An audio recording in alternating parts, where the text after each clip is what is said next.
vous serez choqués, mais pas pour la raison que vous imaginez. Le choc n'est pas un scandale sensationnel, ni une révélation destinée à détruire la foi. C'est la prise de conscience que la nourriture que Jésus partageait, mâchait, bénissait et redistribuait était simple, souvent fruste, profondément liée aux travaux de la terre et de la pêche. Et cette simplicité change radicalement la manière dont on lit ses paroles et ses gestes. Que mangeait réellement Jésus? Selon la sagesse juive, les textes anciens révèlent des habitudes qui vont bien au-delà du physique et se relient à la conscience, la simplicité et le dessein divin. Reste jusqu'à la fin, car ce détail est rarement expliqué et surprend. Écris dans les commentaires, je nourris mon corps et mon esprit avec conscience. Abonne-toi à la chaîne pour découvrir davantage d'enseignements de la sagesse juive appliqués à la vie spirituelle. Imaginez un instant. Une table basse, de la poussière sur les sandales, des pains ronds et durs déposés sur une natte, de l'huile dans un petit récipient d'argile, et le clapotis lointain du lac. Ce n'est pas l'image solennelle des tableaux tardifs avec nappes blanches et couverts étincelants. C'est la table des pauvres, des paysans et des pêcheurs, mais aussi l'endroit où la théologie se rend palpable. Si l'on veut comprendre la signification des gestes de Jésus, du partage du pain au geste de bénédiction avant un repas, il faut commencer par regarder ce qui était réellement dans son assiette et autour de sa table. Avant d'aller plus loin, une question pour vous. Qu'est-ce qui vous surprend le plus à propos de l'alimentation de Jésus? La simplicité du régime, la dimension politique de la nourriture, ou le fait que la Sainte Seine reprend des gestes tellement quotidiens? Dites-le en commentaire, cela aidera à nourrir la discussion. La Palestine du 1er siècle était une mosaïque de réalités géographiques, économiques et religieuses qui façonnaient chaque bouchée. Galilée, au nord, était une région agricole et lacustre. La vie y dépendait des récoltes, des moutons, des presses à huile et des filets jetés dans le lac. La Judée, autour de Jérusalem, était traversée par le culte du temple et par les poids de la fiscalité romaine.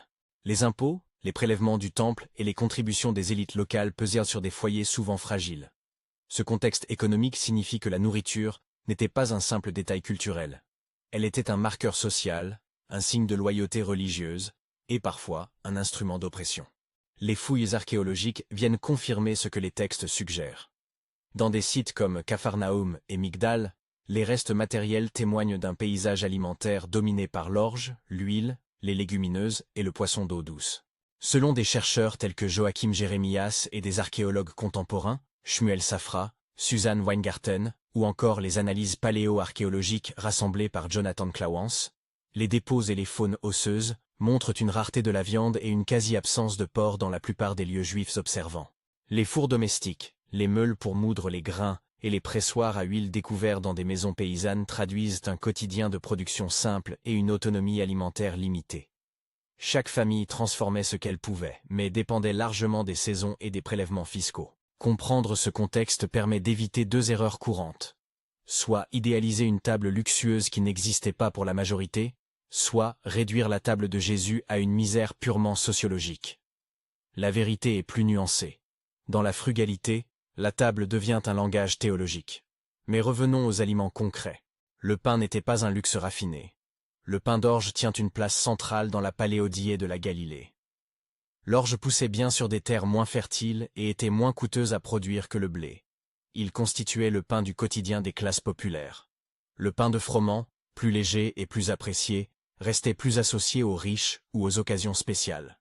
Il faut imaginer des galettes épaisses, parfois rassis, parfois émiettées pour tremper dans un ragoût ou pour ramasser des aliments. Le pain servait aussi d'ustensile.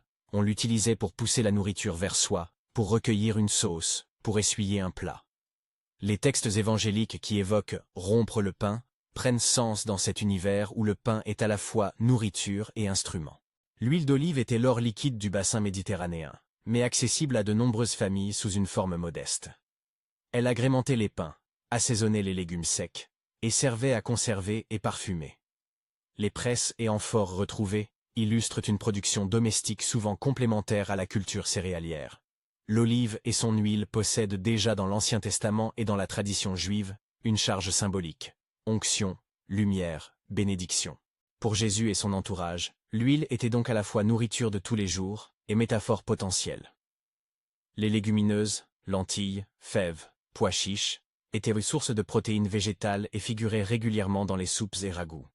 Elles pouvaient être mijotées avec herbe, sel et parfois un morceau de poisson ou d'os pour donner du goût. Les fruits, figues et dattes surtout, fournissaient sucre et calories, souvent sous forme séchée pour conserver l'énergie hors saison. Les produits laitiers sporadiques, comme les fromages frais, complétaient un régime majoritairement végétal. Et puis, il y avait le poisson du lac de Tibériade, que l'on nomme généralement lac de Galilée. La pêche constituait une activité économique majeure pour les villages sur ses rives. Le poisson frais servait d'aliment immédiat. Le poisson salé ou séché permettait de le conserver et le transporter. Des études, notamment celles mentionnées par des chercheurs comme Toba Dickstein, montrent que certaines espèces, sardines d'eau douce, mulets, tilapia, étaient courantes.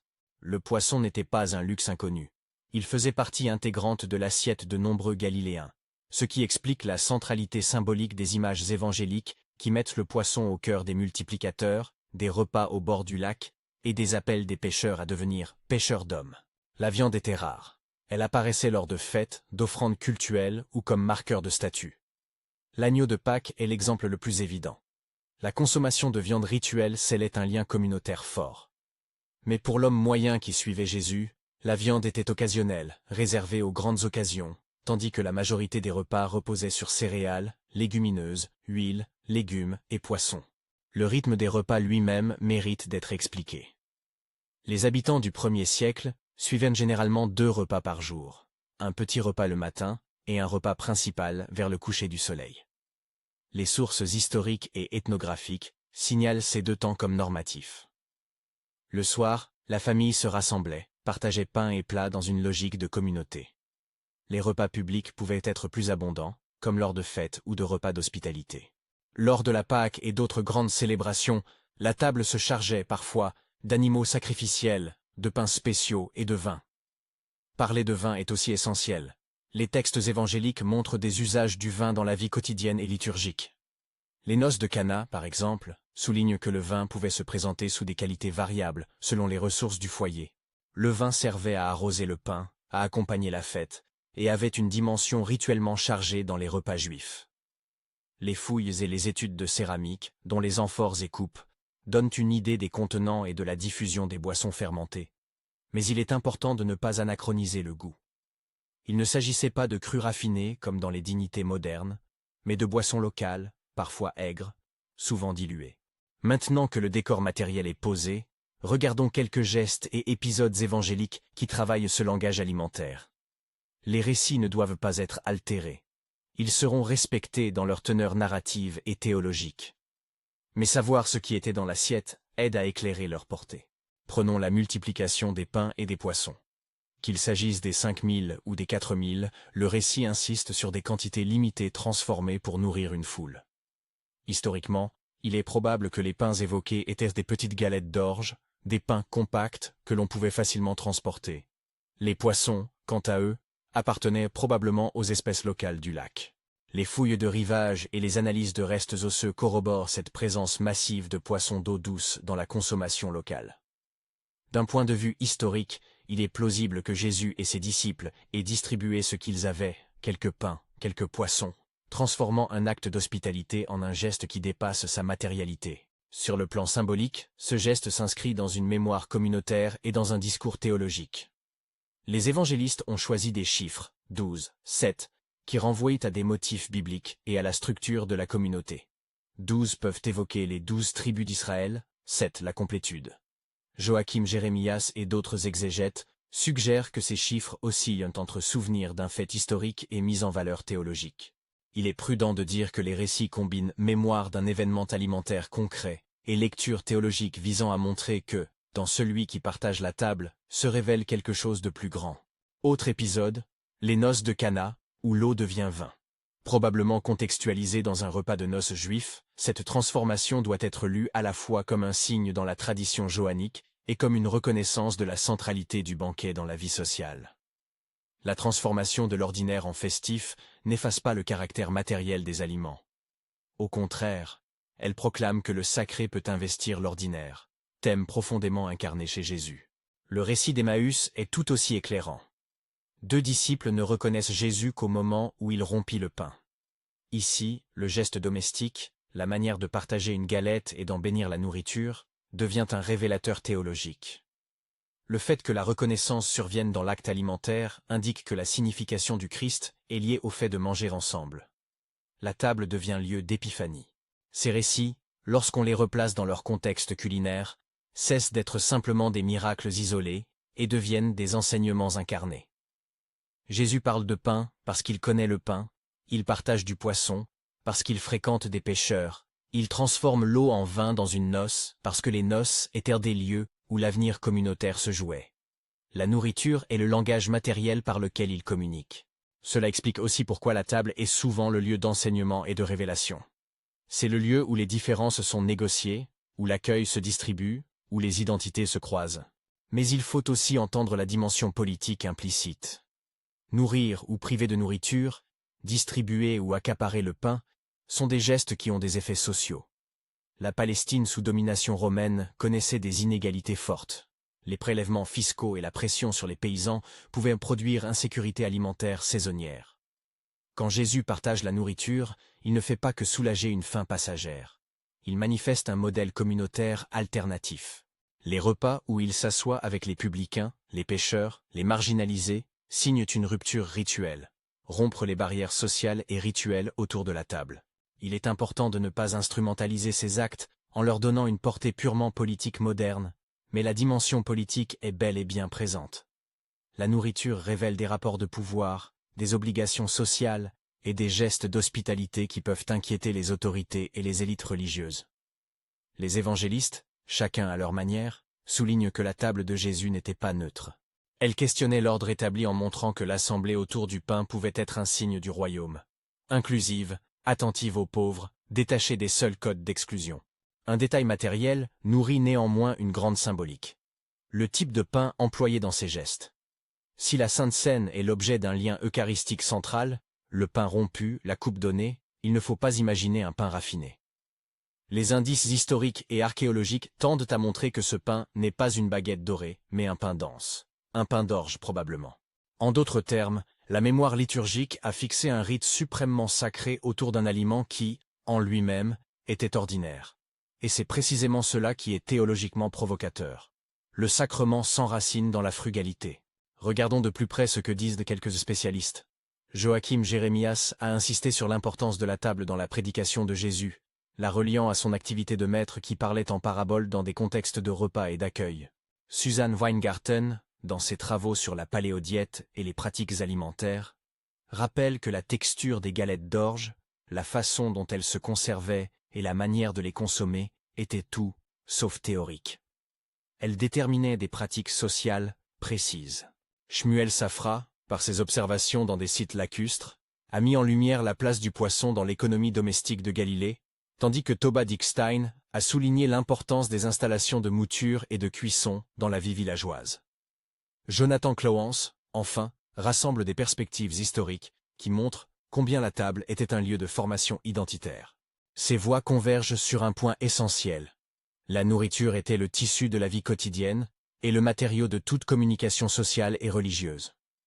Le récit évangélique n'ignore pas cette réalité matérielle, il l'utilise. À ce stade, il est légitime de se poser des questions. Jésus mangeait-il toujours comme un pauvre ? Portait-il parfois sur sa table du pain de froment, du vin de qualité, de la viande ? Il faut rester prudent. Les sources ne permettent pas d'affirmer des certitudes absolues. Il est probable que Jésus, comme beaucoup de ses contemporains, a connu des variations selon les circonstances, repas en famille, occasions festives, table d'hospitalité chez quelqu'un de plus aisé. Les fouilles et les indices matériels suggèrent que le pain d'orge était populaire, mais n'excluent pas l'usage occasionnel de pain de froment. Il est historiquement sage de parler en termes de probabilité et d'indices rather que d'absolu. Si la table est lieu de solidarité, elle est aussi lieu de pédagogie. Jésus n'utilise pas seulement la nourriture pour nourrir, il s'en sert comme métaphore pédagogique. « Je suis le pain de vie » dans l'évangile de Jean, prend tout son sens si l'on imagine le pain comme source vitale et quotidienne. Dans la bouche de Jésus, le pain devient parole, la faim devient signe d'une quête spirituelle. Mais cette métaphore ne déracine pas le pain de sa réalité matérielle. Elle l'élève en lui conservant sa texture d'aliment nécessaire. Ainsi, l'incarnation n'est pas un simple concept abstrait. Elle s'exprime dans la chair du pain rompu. À mesure que l'enquête progresse, on observe une tension féconde entre deux dimensions. L'historicité alimentaire, ce que mangèrent les gens, les processus de production, la fréquence des repas, et la relecture théologique de ces actes. C'est cette tension qui fait que la révélation n'est pas un effacement du quotidien, mais une transfiguration du quotidien. Et c'est précisément ce retournement qui peut surprendre le lecteur d'aujourd'hui. L'extraordinaire du message chrétien passe par la normalité d'un aliment. Les pratiques rituelles autour de la table renforcent cette dynamique. Dans le judaïsme du 1er siècle, la table était codée. Il y avait des règles sur qui pouvait partager le repas, des distinctions rituelles relatives à la pureté, et des pratiques symboliques attachées à certains aliments et gestes. Jésus, en partageant la table avec ceux qui étaient exclus des cercles respectables, pécheurs, publicains, femmes marginalisées, annonce un renversement éthique et rituel. Mais ces gestes ne signifient pas un oubli du judaïsme. Au contraire, il le critique de l'intérieur, en réclamant que la loi s'actualise dans l'hospitalité et la miséricorde.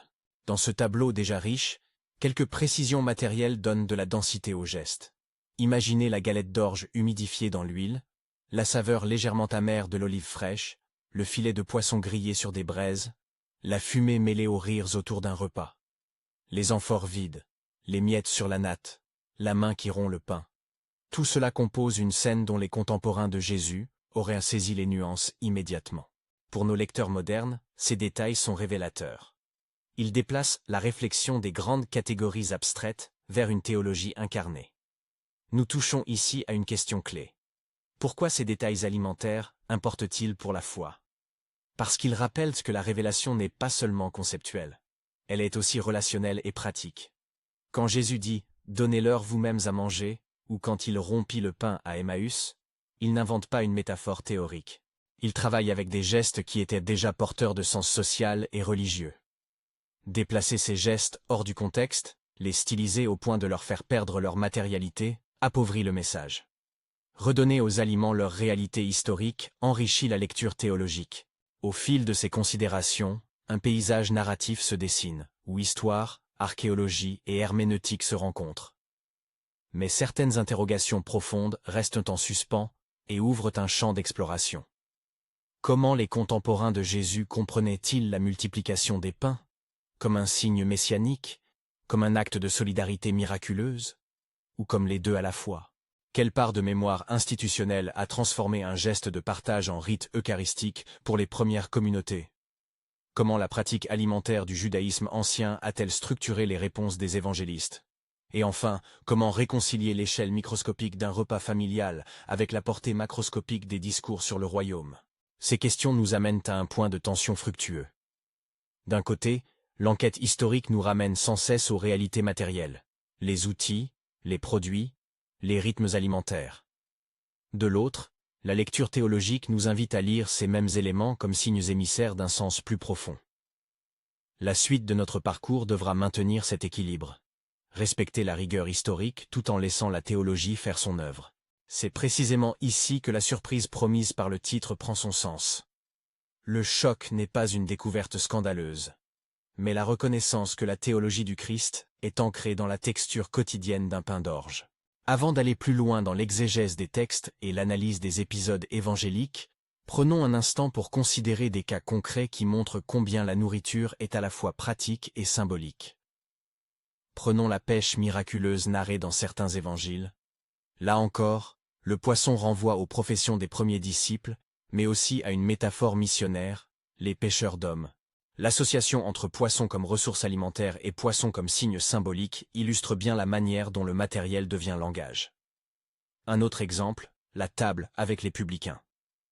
Dans la culture juive du temps, s'asseoir à table avec un publicain avait d'énormes implications rituelles. Cela signifiait accepter sa compagnie, rompre les barrières de pureté et, pour certains, remettre en question la piété. Quand Jésus mange avec eux, il ne se contente pas d'un geste privé. Il proclame une théologie de la miséricorde incarnée. Ce geste culinaire contient une parole. Pour clore cette première partie de notre exploration, il est utile de rappeler les limites méthodologiques. Nous ne pouvons pas, sur la base des évangiles et des découvertes archéologiques, produire une photographie complète et permanente de chaque repas de Jésus. Les indices convergent, mais la prudence historienne exige de marquer la différence entre ce qui est vraisemblable et ce qui relève de la mémoire théologique. Lorsque j'avance que le pain était souvent d'orge ou que le poisson du lac figurait dans les repas, je m'appuie sur des preuves matérielles et sur des témoignages textuels. Mais je laisse la porte ouverte à toutes les nuances, variations régionales, occasions festives et pratiques individuelles. La suite de notre lecture devra creuser davantage ces intersections. Comment la table a-t-elle été transformée rituellement en sacrement par les premières communautés? Comment la mémoire des gestes alimentaires s'est-elle consolidée en rites eucharistiques? Et comment aujourd'hui, en connaissant la texture concrète de ces aliments, nous pouvons relire nos célébrations, nos pratiques pastorales et notre éthique sociale?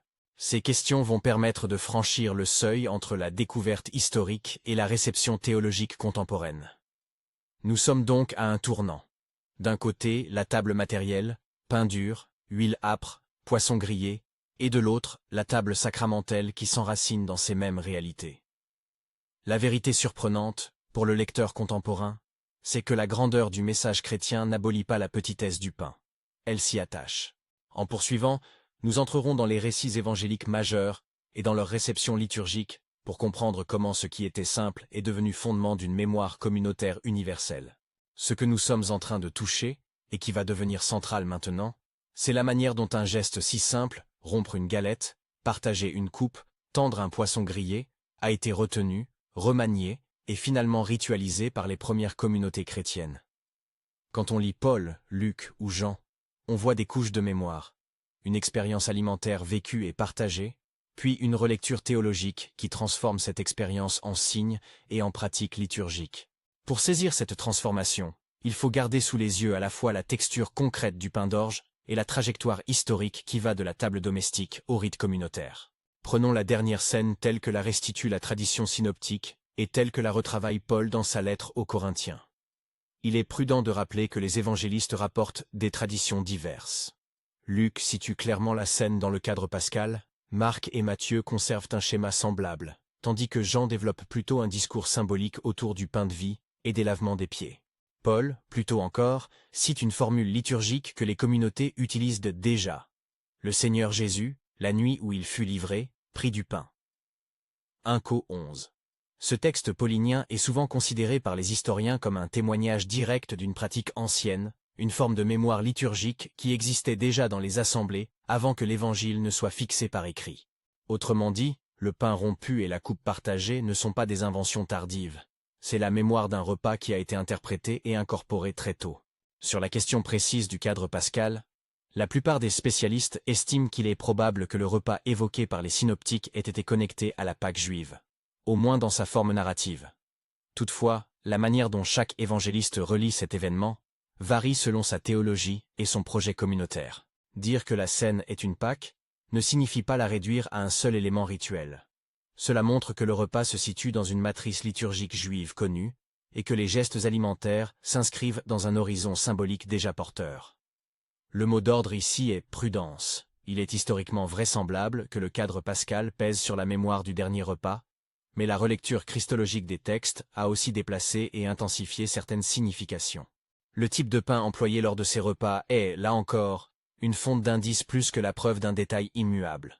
La tradition liturgique chrétienne a retenu l'image d'un pain rompu, et l'iconographie ultérieure a fini par lui donner des qualités esthétiques et sacramentelles qui reflètent davantage la théologie postérieure que la réalité quotidienne. Les données archéologiques et paléoalimentaires que nous avons évoquées dans la première partie suggèrent que ce pain était souvent dense, fait d'orge ou d'un mélange de céréales locales, parfois rassis, taillé en petites galettes faciles à partager. Si l'on considère la phrase « prenez et mangez », on comprend mieux.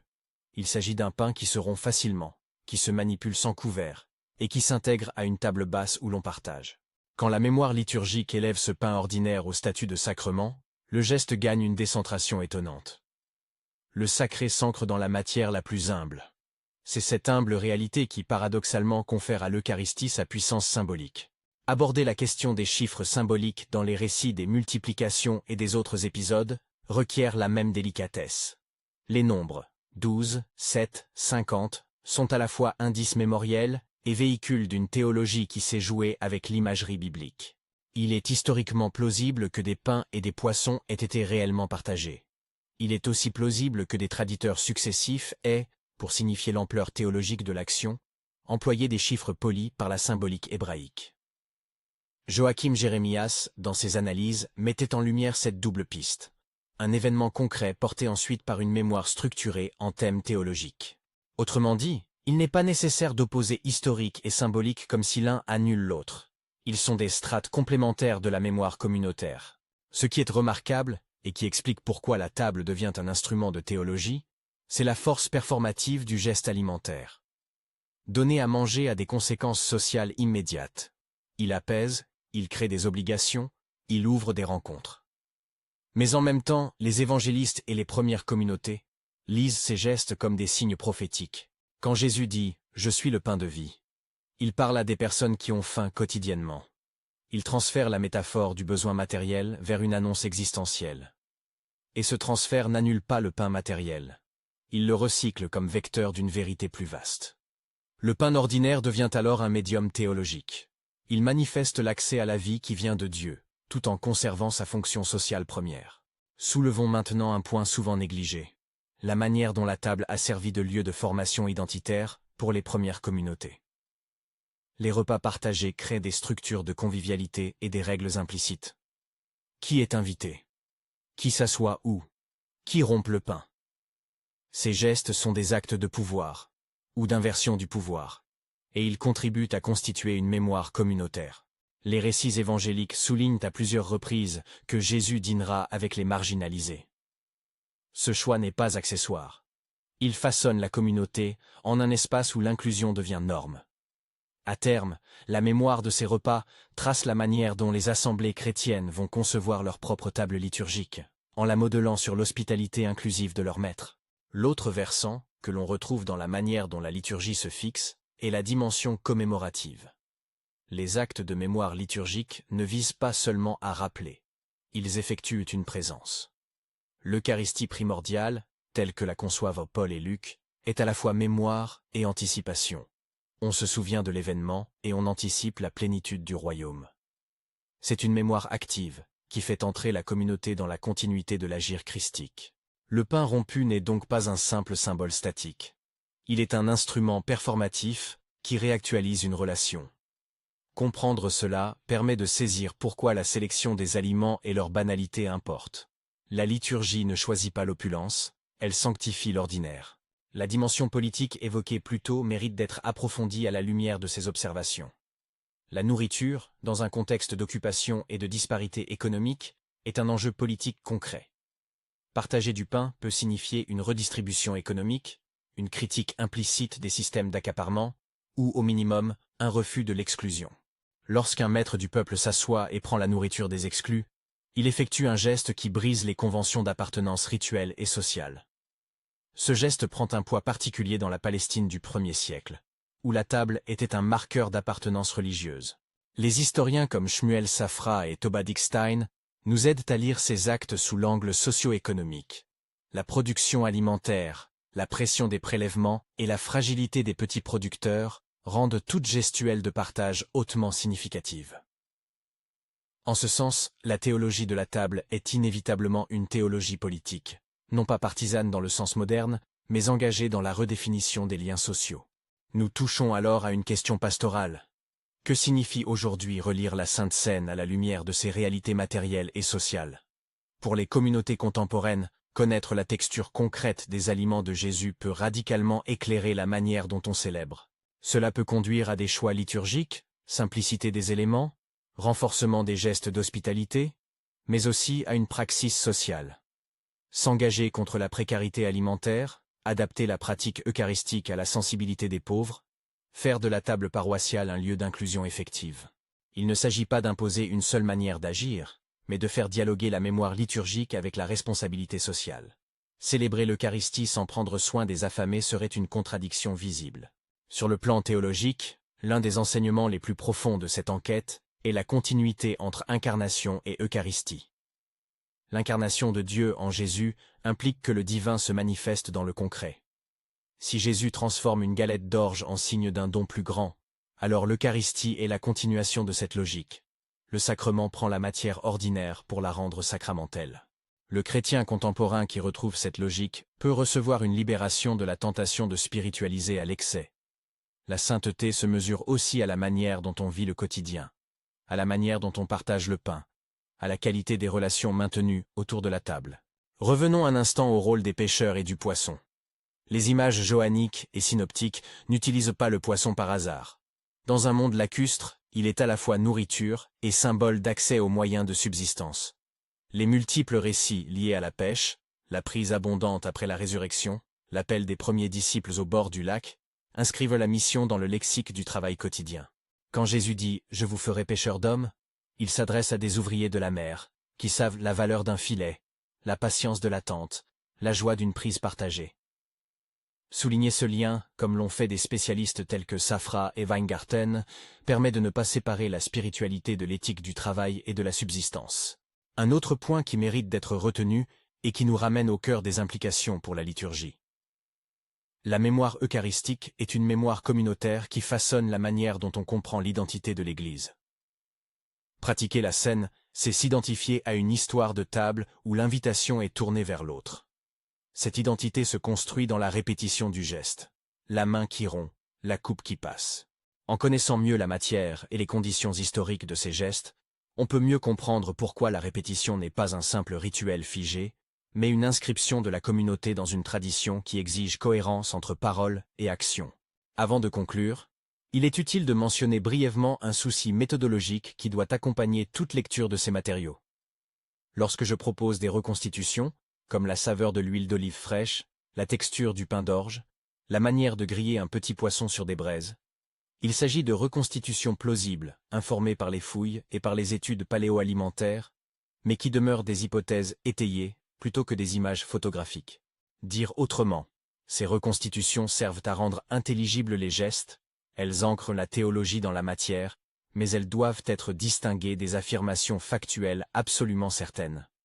Cette précision est importante pour garder la rigueur historique et pour ne pas céder au sensationnalisme. Que retenir alors de cette enquête? D'abord, que le choc promis par le titre est une surprise érudite. Découvrir que la nourriture de Jésus était souvent ordinaire et que cette ordinarité est précisément ce qui a permis à son message d'être incarné. Ensuite, que la table de Jésus est le lieu où se noue théologie, politique et quotidien. Elle ouvre les frontières, met en jeu la justice alimentaire et forge l'identité communautaire. Enfin, que la Sainte Seine est l'aboutissement d'un long processus de mémoire, où un geste de partage devient rituel, puis sacrement, tout en conservant l'empreinte de sa modestie matérielle. Pour notre temps, ces conclusions appellent deux réponses concrètes et liées, liturgiques et éthiques. Liturgiquement, redécouvrir la texture du pain et la simplicité des gestes invite à des célébrations où la matière est respectée et où l'hospitalité se pratique réellement, où la table paroissiale reste ouverte aux exclus. Éthiquement, comprendre la dimension sociale de la table de Jésus motive un engagement contre la faim et pour des pratiques alimentaires justes. La foi qui célèbre le pain rompu est absorbée par la responsabilité envers ceux qui manquent ce pain. Ainsi, la mémoire eucharistique devient moteur d'action et non simple consolation intérieure. Pour conclure, retenons une image qui fera revenir à la fois au concret et à la promesse spirituelle. Imaginez encore la petite galette d'orge, un filet d'huile dessus, une tranche de poisson salé à portée de main. Visualisez des mains qui rompent, des regards qui se croisent, une parole qui dit « Prenez, ceci est mon corps », parole qui, dans son humilité matérielle, annonce une réalité transformatrice. C'est dans ce bas monde, fait d'ingrédients pauvres et d'hospitalité sincère, que le mystère chrétien a pris corps et s'est transmis. Cette vérité, loin d'appauvrir la foi, l'enrichit. Elle nous rappelle que le divin ne s'évade pas du quotidien, mais qu'il l'habite. Si cette exploration vous a étonné, interrogé ou nourri, partagez ce que vous a le plus surpris dans les commentaires, la simplicité du régime, la signification politique de la table, ou la profondeur eucharistique qui naît du pain d'orge. Et si vous voulez continuer cette route, abonnez-vous et partagez cette vidéo avec quelqu'un qui s'intéresse aux origines historiques de la foi. J'ai préparé une playlist et des ressources complémentaires pour ceux qui désirent approfondir les travaux de Jeremias, Weingarten, Safra, Dickstein et Clauan. Et relire les évangiles en voyant la table et la nourriture comme lieu de révélation change non seulement notre compréhension théologique, mais aussi la manière dont nous vivons l'hospitalité et la justice aujourd'hui.